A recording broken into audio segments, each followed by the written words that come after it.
There's a strange phenomenon that happens when you finally stop clinging.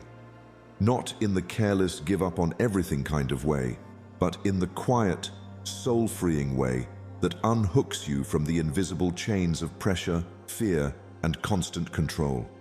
Because here's the wild truth. Most of the pain in your life isn't caused by what's happening. It's caused by how tightly you're holding on. You only lose what you cling to. Think about that. The job, the relationship, the identity you're trying so hard to protect. They're draining you because you've made them part of your survival. But what if letting go wasn't weakness, but wisdom? What if that's when everything finally falls into place? If you've ever felt like you're doing everything right and still feel stuck, anxious, invisible, this is for you. Stick around. There's a bonus lesson at the end that might just shatter everything you thought you knew. And if you get anything from this video, just get that. That's all you need to know in life. Number 1. The illusion of control and why letting go works. What if your constant effort to control everything is exactly what's making life so hard? We spend our days clenching, mentally gripping outcomes, people, plans, hoping that if we just hold tight enough, life won't fall apart. But here's the paradox. The tighter you hold sand in your hand, the faster it slips through your fingers. Control feels safe, predictable, but in reality, it's the ego's most convincing illusion. Let go or be dragged. It's not just a quote, it's a survival instruction. Because the truth is, control doesn't give you freedom, it gives you fear. Fear of failure, fear of loss, fear of not being enough unless everything goes exactly as planned. In Buddhism, there's a principle called non-attachment. It doesn't mean apathy, it means allowing life to move without chaining it to your expectations. You don't own this moment, you're only here to experience it. And the more you force it, the more it resists you. Think about your own life. How much energy have you wasted overthinking, micromanaging, clinging to relationships already drifting, or worrying about what hasn't even happened yet? And still, it didn't give you peace, it gave you pressure. Now imagine this. For one day, you stop interfering. You stop trying to control every detail. Instead of over-planning the perfect day, you breathe, you observe, and you respond. Not react, respond. With calm, not control. Ask yourself, what am I afraid will happen if I let go right now? Most of the time, the answer isn't danger, it's discomfort. And discomfort is the doorway to growth. The job you didn't get. Maybe it wasn't meant for your path. The relationship that ended. Maybe it was a chapter, not a destination. Life is always trying to guide you, but we're too busy resisting to hear it. When you let go, things don't fall apart. They fall into place. Not always the place you imagined, but often the place you needed. Because surrender isn't weakness, it's wisdom. It's the strength to trust the flow rather than fight the current. Practice this. The next time you feel yourself mentally tightening, stop, breathe, ask, is this worth the weight I'm carrying? Then loosen your grip, allow, trust. Watch what unfolds when you stop trying to manage every second. A monk once said, "Peace is not found in a place without noise, trouble, or hard work. It is found in the midst of those things when the mind is calm. That calm doesn't come from control, it comes from trust." What if letting go is how you finally find peace? What if the version of you you're trying to force isn't the one you're becoming? And what if surrender is the most powerful move you'll ever make? Remember this. If you want to fly in the sky, you need to leave the earth. If you want to move forward, you need to let go of the past that drags you down. Let go, let life meet you, and watch what falls into place. 2. The paradox of detachment. It makes you more powerful. What if the very thing you're clinging to is what's holding you back? We live in a world obsessed with outcomes, chasing goals, validating worth, measuring success in numbers. But the more tightly we pull on the string, the more we lose altitude. A kite doesn't rise by force. It rises when released. That's the paradox of detachment. The moment you stop needing something, you start attracting it. To let go is to gain control in a different way. It sounds backward, but it's deeply aligned with Buddhist wisdom. Detachment isn't about giving up. It's about showing up fully, mindfully, and without fear of what might happen next. When you're detached, you're not disconnected. You're just no longer imprisoned by the craving for control. In Buddhist thought, attachment is the root of suffering, not because wanting something is wrong, but because needing it to define you is. Detachment, then, is not apathy, it's freedom. It's acting from clarity, not desperation, from truth, not fear. Think about your own path. Maybe you've poured everything into a career move, a relationship, a dream, and the more you tried to force it, the more it slipped away. You stayed up late obsessing over outcomes. You replayed conversations, reworked plans, redoubled your effort. But instead of peace, you felt pressure. Instead of clarity, confusion. Why? Because your power doesn't come from the grip. It comes from your presence. Letting go doesn't mean you stop caring. It means you stop clinging. You shift your focus from "will this work" to "is this true for me?" That one question changes everything. Because now, you're not reacting out of fear. You're responding from alignment. Practice this. Set your intentions clearly, but release the outcome. Speak with honesty, not manipulation. Show up to your work, your relationships, your dreams, not with expectation, but with sincerity. And then step back. Trust that what's meant for you will unfold in its own time. Meditate on impermanence. Watch your thoughts and emotions rise and fall like waves. Nothing stays, not even pain. The moment you realize this, you start living lighter. You begin to move with life, not against it. Ask yourself, am I pushing too hard for something that should unfold naturally? Often, what we force fails. What we allow grows. It's not weakness to surrender, it's wisdom. It's understanding that control is an illusion, but presence is power. What have you really gained by clinging too tightly? More peace or more pain? More clarity or more chaos? And what if, just what if, letting go is the shortcut to everything you've been chasing? Remember, the seed doesn't bloom because you scream at it to grow.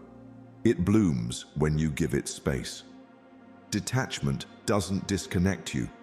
It positions you for power, real power, the kind that flows from authenticity, not anxiety. So stop gripping, loosen the string, let your kite rise, let go, and let life lift you. 3. How overthinking repels. What you want. You think you're being productive, but really you're just stuck in your head. Overthinking disguises itself as problem solving. It promises clarity, but delivers chaos. Like stirring muddy water, the more you spin your thoughts, the cloudier everything becomes. A pond clears itself when you stop disturbing it, and so does your mind. In silence, everything becomes clear. But silence scares us. Stillness feels like failure in a world addicted to hustle. So we obsess, replay, forecast, and analyze, convinced that one more thought will unlock the answer. But it never does. Because overthinking doesn't come from wisdom. It comes from fear. In Buddhism, the monkey mind is the name given to our restless, jumping thoughts, always grabbing, always fearing, always doubting. The mind seeks control through thought. But true clarity doesn't arise from more noise.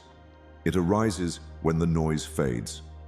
Have you ever noticed the answers often come not while thinking, but when you've finally stopped? In the shower, on a walk, during a quiet moment of surrender.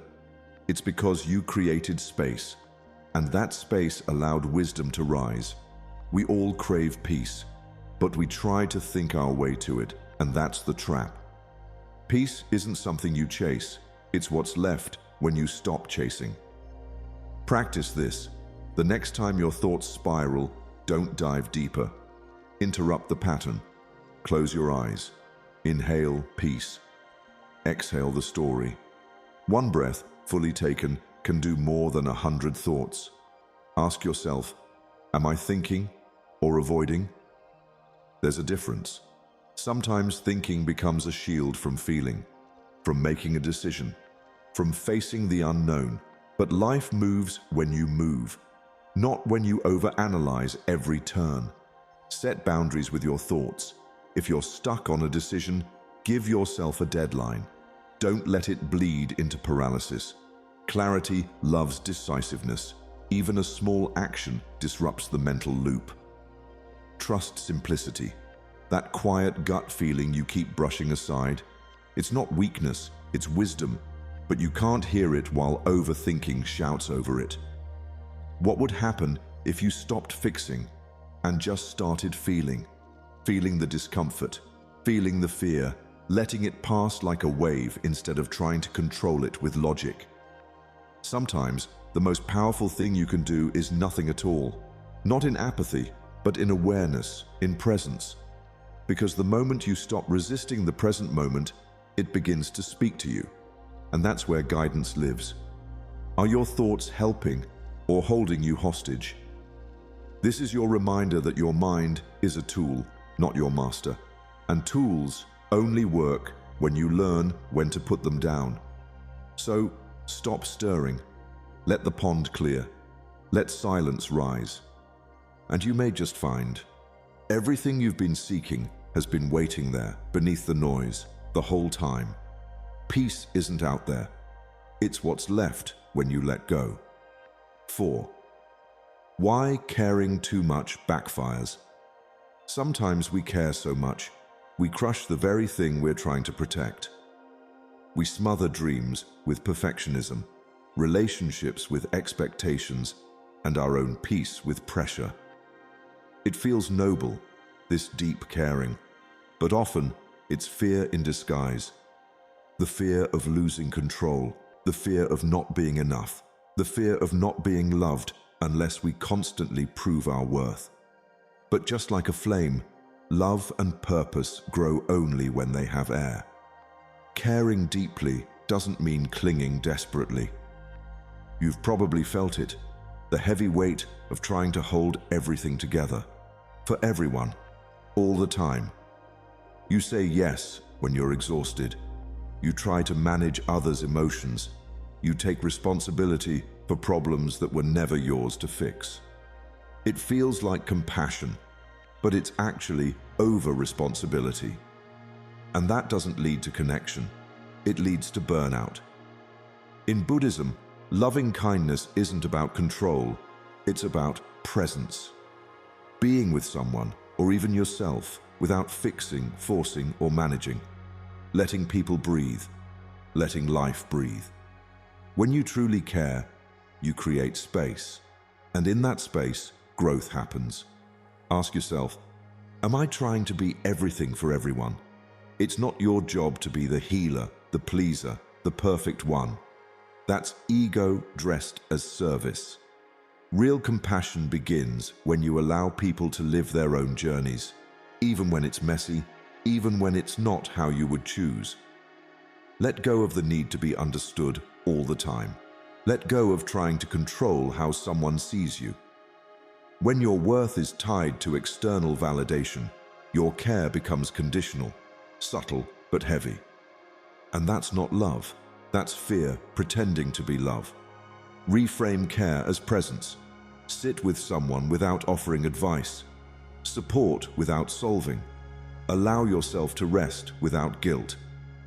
Care for yourself not because you're trying to be better, but because you're already worthy. Release anxious attachment, the constant checking, the fear of being forgotten, the overthinking after every conversation. That's not intuition, it's insecurity. And that insecurity will sabotage your peace if you don't meet it with awareness. What would happen if you stopped trying to manage everything? If you trusted that people could survive without your constant intervention? That situations could resolve without your control? You'd be lighter, freer, and ironically, your relationships would deepen because they'd be built on trust, not tension. Not everything is yours to carry. You're allowed to care without controlling, to love without losing yourself, to give without grasping. Are you truly caring, or are you managing others with good intentions? This is your invitation to stop trying so hard. You don't need to be perfect to be loved. You don't need to overgive to be valuable. Let the flame breathe. Let your soul breathe. Let go, not because you don't care, but because you finally understand what real care looks like. And when you do, everything, peace, clarity, connection, begins to fall into place. 5. What happens when you stop seeking validation? You were not born to be approved. You were born to be authentic. But somewhere along the way, applause became oxygen. The likes, the praise, the nods of approval, they started to feel like proof that you're enough. And slowly, without realizing it, your peace became tied to someone else's opinion. But here's the truth. A mountain doesn't need approval to stand tall. It just stands, unmoved, unshaken, whole. The constant chase for validation is silent but exhausting. You might dress it up as ambition, as being driven. But if your self-worth crumbles when someone disapproves, that's not drive. That's dependence. And it's keeping you from your full power. Because when you live for applause, you become a performer in your own life, always asking, was that good enough? Do they like me? But validation is a moving target. It changes with trends, with moods, with people's projections. How can you build a stable life on such shaky ground? Buddhism teaches us that freedom comes not from being liked, but from being real. When you release the craving for approval, something sacred happens. You begin to hear your own voice again. You start living in alignment, not performance. You do things not for recognition, but because they're true for you. Ask yourself, who am I when no one's watching?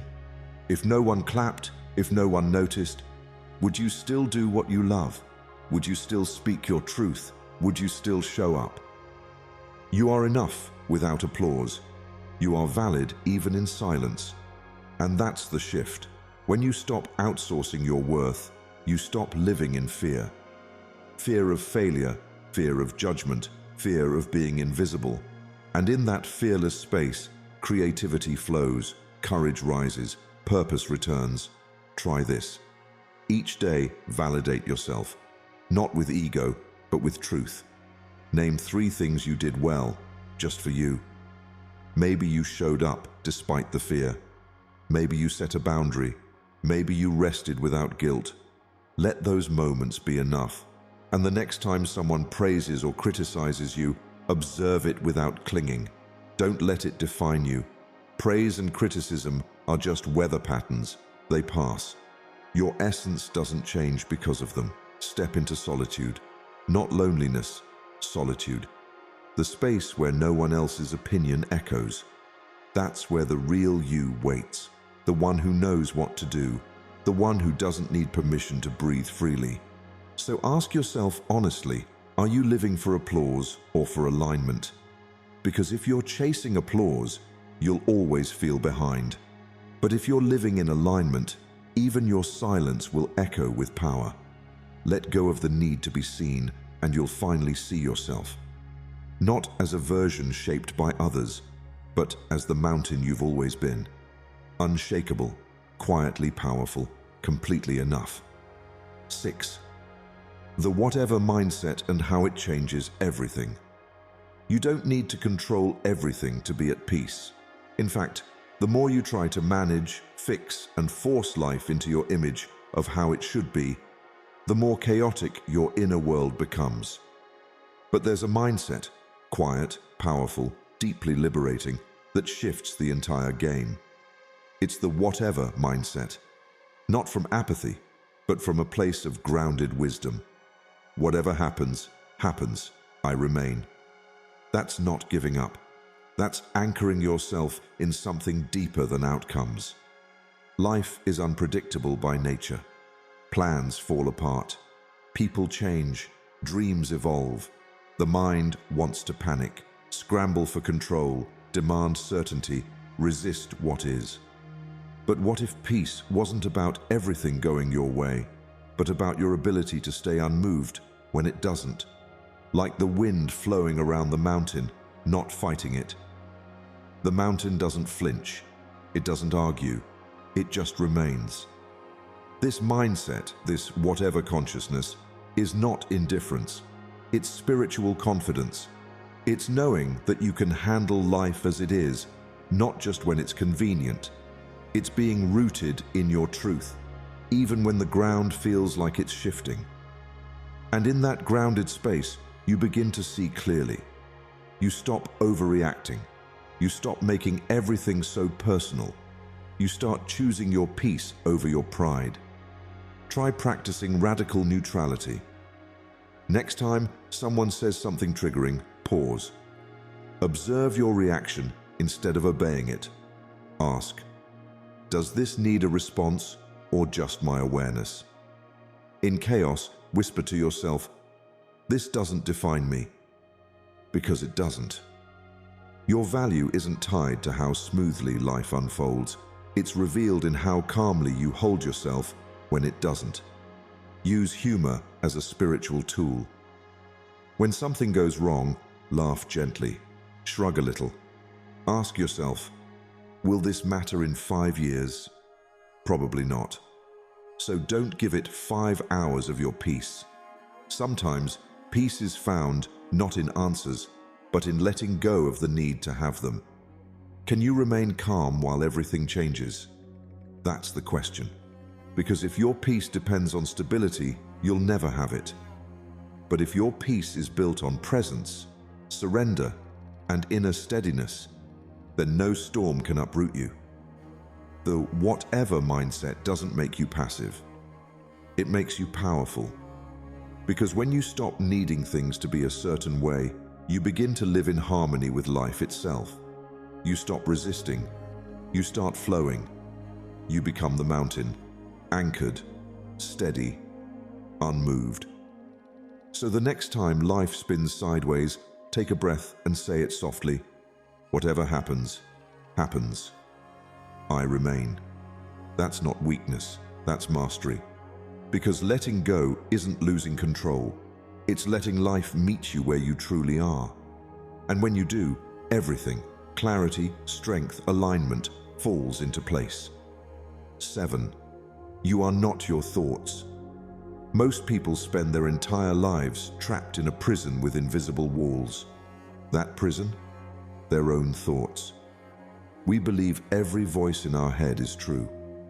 Every worry, every judgment, every fear. But here's the truth most never realize. You are not your thoughts. You are the awareness that sees them come and go, just like clouds drifting across an open sky. The sky is never disturbed by the storm. It holds space for it, and then it clears. Observe the mind. Don't obey it. This one shift can change your entire relationship with yourself. There was a time in your life, maybe even now, when a single thought could ruin your whole day. One negative comment, one fearful story, and your whole being would spiral. But what if those thoughts were just habits, not truth? What if they were echoes of old conditioning, not present reality? Thoughts arise automatically. That's not your fault. But identifying with them, that's where suffering begins. You are not the voice that says, "I'm not good enough." You are the one hearing that voice. And when you stop attaching to it, something incredible happens. Freedom. Try watching your thoughts like weather. The next time your mind races, don't fight it. Just notice, like a bird watching the clouds. Say silently, "This is just thinking." Then return to breath, to this moment, to your body. You'll begin to see how much noise your mind creates just to feel safe. But awareness doesn't need to feel safe. It just is. Quiet, still, whole. Label your patterns. That voice that says, "You're behind in life." That's not insight. That's programming. Ask yourself, is this helpful or just habitual? Most thoughts aren't useful. They're recycled. They come from fear, from ego, from the past. They don't deserve your obedience. They just want your attention. When you let go of needing every thought to make sense or be acted upon, something softens inside. You stop trying to manage every moment. You stop controlling your mind like a dictator. And that's when the real shift happens. Because clarity isn't something you think your way into. It arises when the mind gets quiet enough to listen. When you stop chasing thoughts and start witnessing them, peace becomes possible. This is the heart of mindfulness and of Buddhist wisdom. The Buddha taught not to destroy the mind, but to understand it, to observe its nature like you'd watch a river flow, without getting swept away. Every time you pause and say, "I'm not my thoughts," you take your power back. You return to the stillness beneath the storm. So today, ask yourself, what thoughts have I mistaken for truth? And then go deeper. Am I the thinker or the awareness behind the thought? You are the sky, vast, open, untouched by the weather that passes through. And the moment you stop fighting the clouds, everything begins to fall into place. 8. Surrender is a superpower. There comes a moment when your strength is not measured by how tightly you hold on, but by how softly you let go. That's the moment when everything shifts. Because what if surrender isn't weakness? What if it's your greatest superpower? Imagine a boat struggling to row against a fierce current. No matter how hard it pushes, it stays stuck, or worse, gets dragged under. But the moment it stops fighting, the river carries it. That's what surrender does. Surrender is not giving up. It's giving in to what already is. Most of us live in resistance. We push against outcomes, cling to plans, wrestle with the unknown, and call it ambition. But deep down, we're just afraid. Afraid of losing control, afraid of being seen as weak. But here's the truth. Control is an illusion, and resistance is exhausting. Surrender doesn't mean you stop caring. It means you stop suffering over what's not in your hands. You take action from clarity, not chaos. You move with life, not against it. Ask yourself right now, where am I forcing something that no longer flows? Maybe it's a relationship, a job, or a dream that's changed form. Are you rowing in circles out of fear of drifting? Or are you ready to trust the current? Try this. Breathe in deeply and say, "I don't know," and that's okay. Feel the freedom in that. Feel the space it creates. You don't need to have all the answers to take the next step. You just need to stop gripping so tightly. The most powerful moments in your life likely didn't come from planning. They came when you least expected, when you surrendered, when you said, "I can't force this anymore." And suddenly, the right person appeared. The decision became clear. The path unfolded. That's not coincidence. That's clarity being allowed to rise from stillness. When the mind stops struggling, life begins to speak.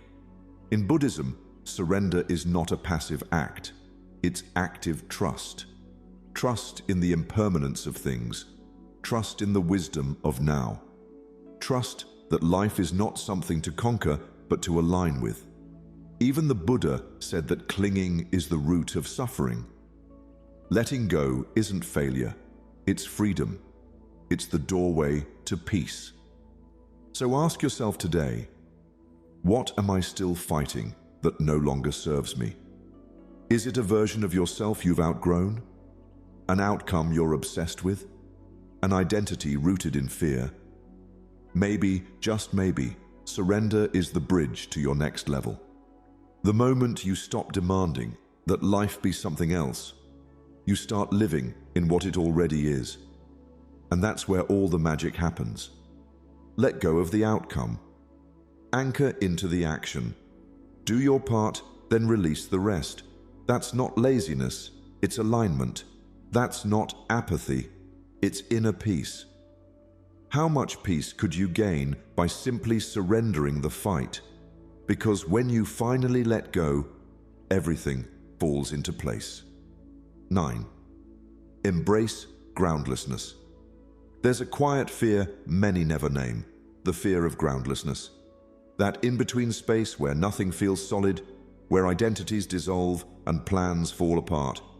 And yet, that space is exactly where transformation begins. Like a tree surrendering its leaves in autumn, growth demands we let go before we bloom. But we cling. We grip to what we know.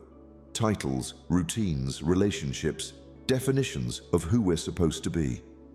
Not because they're true, but because they feel familiar. Certainty becomes a comfort zone. But truth lives in uncertainty. There's a reason so many feel stuck right now. It's not because they're doing the wrong thing, it's because they're trying to control what cannot be controlled. They're waiting for life to become predictable before they move forward. But the deeper wisdom is this: groundlessness is not the problem, it's the portal. The cocoon doesn't promise a butterfly, it just asks the caterpillar to dissolve. In the same way, your next evolution doesn't need your certainty, it needs your surrender. Can you trust yourself even when the ground shifts beneath you? Think about the most pivotal moments in your life. Were they planned, or were they born from chaos, from the very moments you thought you were falling apart? Sometimes falling apart is falling into place, but only if you stop resisting. Sit with the unknown. Let it be uncomfortable. Let it stretch you, break you open, strip away what was never truly yours. Don't rush to fill the silence with answers. Let it speak. We've been taught to fear not knowing. But in Buddhist practice, groundlessness is sacred. It's the space where ego dies and truth emerges. It's where attachments loosen and the self remembers its depth. When you no longer need everything to make sense, you become powerful. Because you're no longer negotiating with life, you're meeting it fully, without guarantees, without scripts, just presence. Try this. Next time life feels unstable, pause and breathe. Say to yourself, this too is part of the path. You're not lost, you're being remade. Stop asking for the map, become the explorer. Let life shake you, then watch what stays standing. Often it's not what you expected, but it's what's real, and what's real will never abandon you. Ask yourself, are you clinging to certainty or evolving through chaos? Do you trust the unfolding, or are you still trying to rewrite what already is? Growth is not about holding it all together, it's about falling apart with grace. Let the leaves fall. Let the old identity dissolve. Let yourself be bare. Because only in that openness can something new take root. When you stop chasing the ground beneath you, you realize you are the ground. You are the stillness in the storm. So don't fear the unknown. Embrace it. That's where your next chapter lives. That's where your freedom begins. When you finally let go of needing the ground to stay still, everything starts to rise from within. 10. Let the moment lead. Imagine a river flowing effortlessly, never questioning its path, never struggling against the bends or obstacles in its way. It simply moves, responding to the landscape, adapting to every turn, every rise and fall. This is the essence of letting the moment lead, the ultimate act of surrender that doesn't mean giving up, but means becoming a student of life itself. When you cling to control, trying to micromanage your career, your emotions, your identity, you pull yourself out of the only place where peace and purpose truly exist, the present moment. You get stuck managing the moment instead of living it. But what if you stopped scripting your every step and instead asked, what is life asking of me right now? What if, instead of rushing ahead or retreating in fear, you paused and let the moment be your guide? There's power in interrupting autopilot. The mind loves to replay the past or forecast the future, but it rarely lives fully here. When you catch yourself pushing through life as if it's a series of boxes to tick or problems to fix, stop. Breathe. Ask yourself, what is life asking of me now? This question shifts your attention away from control and toward curiosity. It opens space for unexpected answers, fresh perspectives, and new paths you hadn't considered because you were too busy trying to force the outcome. You might be facing delays, disappointments, or detours that feel frustrating or unfair. But what if those delays are divine? What if the moments you want to skip or fast forward through hold the very lessons or healing you need? When you surrender to timing, not your timing, but life's timing, you align with a deeper intelligence. Instead of fighting against the current, you float with it, trusting that every moment carries wisdom if you're willing to listen. Ask yourself, what wisdom does this moment hold if I stop trying to skip it? When you stop resisting, the moment reveals its gifts. Sometimes clarity, sometimes healing, sometimes simply peace. And peace is the foundation from which everything else flows. When you're grounded in the present, your purpose becomes clearer. The chaos around you no longer drags you under because you're anchored in the now. Living the moment means embracing uncertainty without panic, acting without clinging, and being fully present even when life feels overwhelming. It's not about passivity, but about radical engagement with what is, rather than what you wish were. You begin to see that control was always an illusion, and that true mastery is in flow, not force. So what happens when you stop managing the moment and start living it?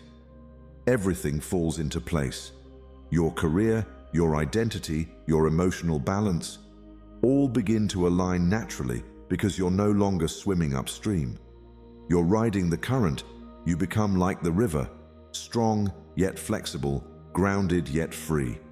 And in this flow, you discover the effortless ease of a life lived in harmony with the moment, where peace and purpose coexist, and where you finally let go. So everything truly falls into place. 11. Release the need to fix everything. Trying to fix everything all at once is like attempting to mend the ocean with a tiny spoon. Exhausting, impossible, and draining your very spirit. We often carry this hidden burden, believing it's our job to patch every crack in relationships, careers, or even within ourselves. But here's a truth that sets you free. Not everything broken needs your glue. Letting go means releasing the illusion that you are responsible for fixing others or controlling situations beyond your reach. This is not about giving up. It's about discerning what truly belongs to you and what doesn't.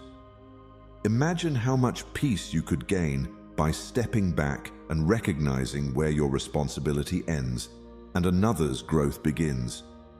Take a moment before reacting. Breathe deeply and choose presence over pressure. This simple pause creates space between impulse and action, allowing clarity to emerge. Ask yourself gently, is this mine to fix or theirs to grow from? This question is a powerful boundary setter, reminding you that growth is often uncomfortable, even messy, but necessary for transformation. When you try to rescue everyone or control every outcome, you inadvertently stunt not only their growth, but your own. Your silence, your willingness to hold space without interference, can be more powerful than any solution you impose. Consider the emotional overwhelm you might be feeling now.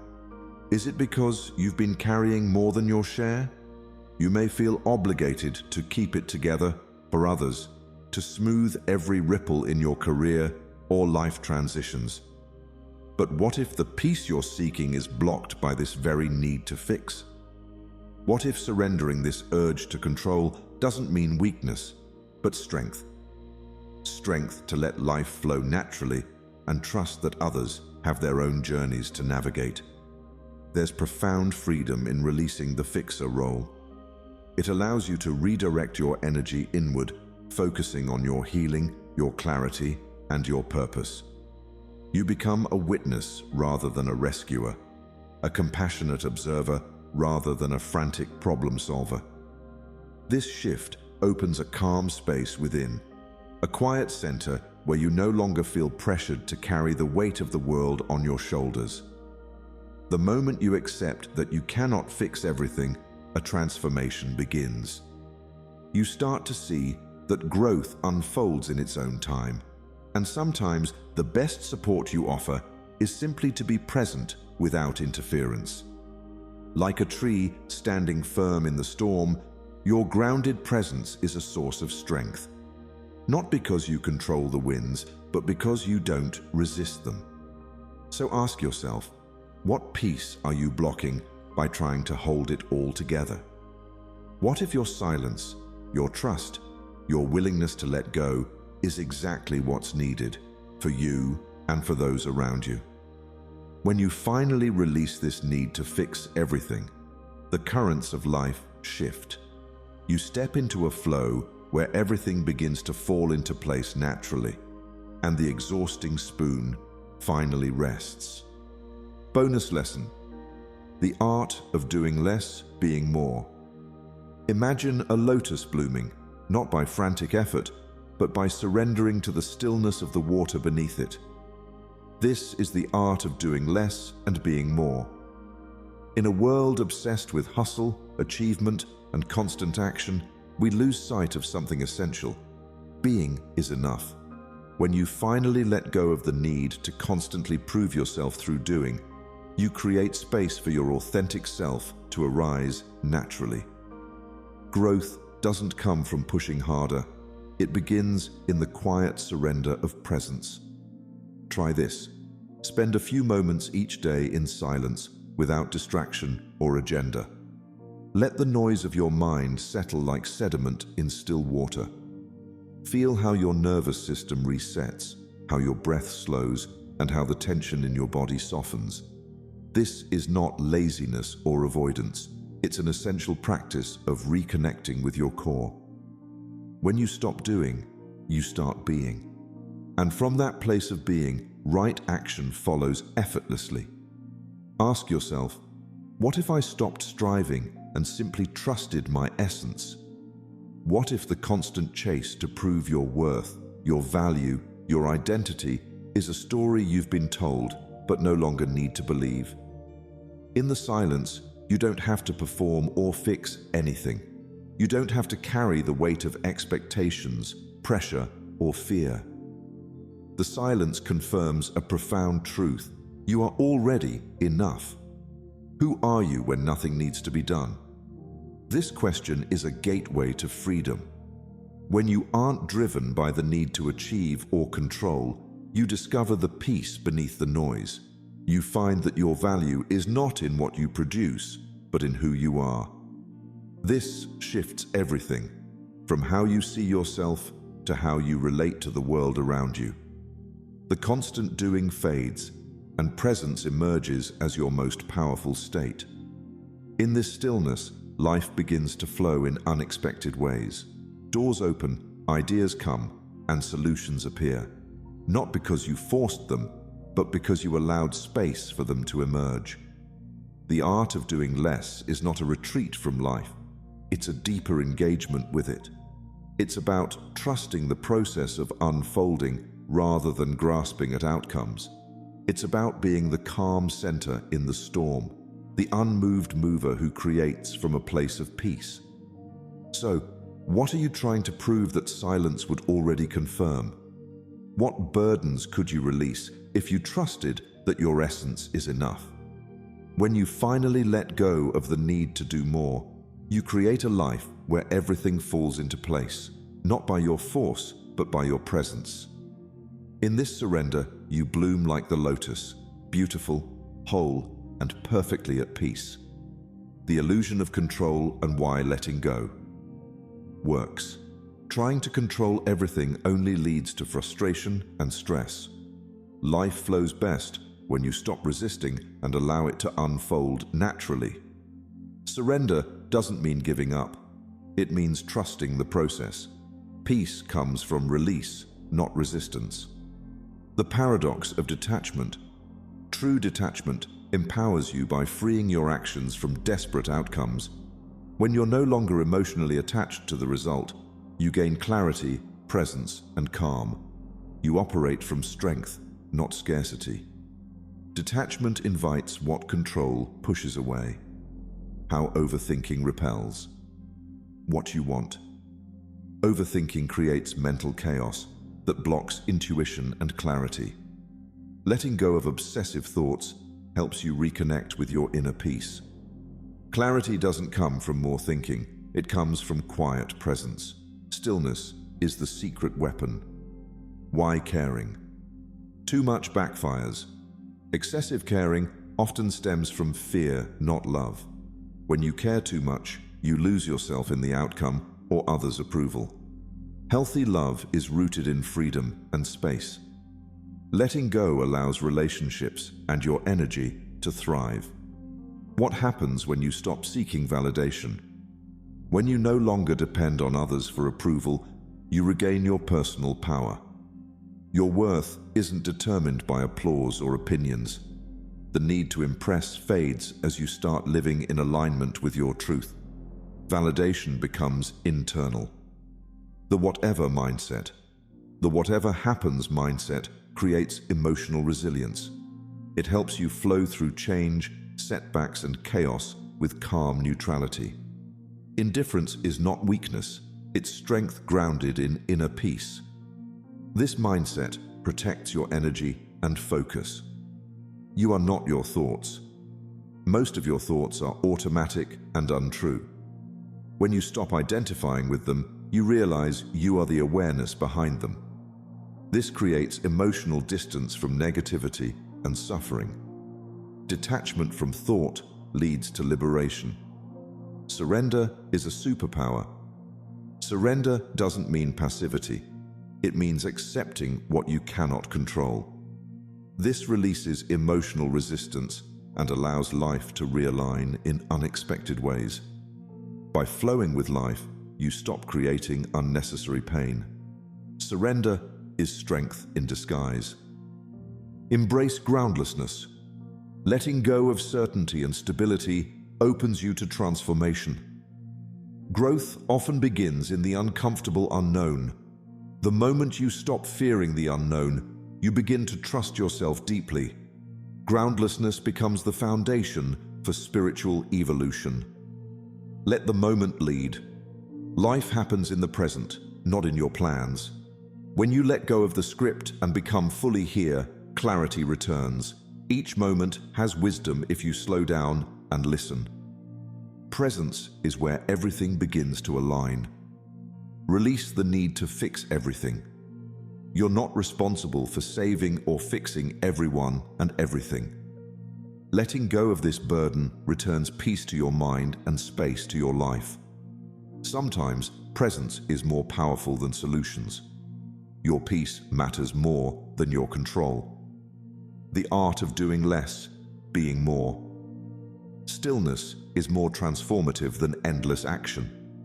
When you let go of the need to constantly do, your deeper self has room to emerge. Being fully present is enough. Fulfillment comes from alignment, not endless productivity. You don't gain control by holding on tighter. You gain it by letting go of the illusions weighing you down. Life is not something to be forced, chased, or fixed. It's something to be experienced with presence, courage, and trust. The moment you stop clinging is the moment you start living fully. True strength comes not from domination, but from surrender. Not the surrender of weakness, but the sacred surrender of ego, fear, and control. When you detach from what you cannot control, you begin to shape your inner world with precision and peace. The outside starts to follow. Let go of the need to be liked, to be perfect, to be always right. Instead, become grounded in your truth, your stillness, and your deep knowing. From that space, all right actions arise naturally. You don't chase alignment, you become aligned. That's where real success is born. Zen teaches us that the bamboo bends in the wind because it is flexible, not because it is weak. Be like the bamboo. Bend, flow, let go, and rise stronger, calmer, and more at peace. You were never meant to control the storm. You were meant to find your calm within it. If this message resonates, please like and share this video with someone who needs to hear this. Share your thoughts and your journey in the comments below. We read everyone. And don't forget to subscribe to Deep Wisdom for more inspiring Buddhist insights on living a peaceful and powerful life.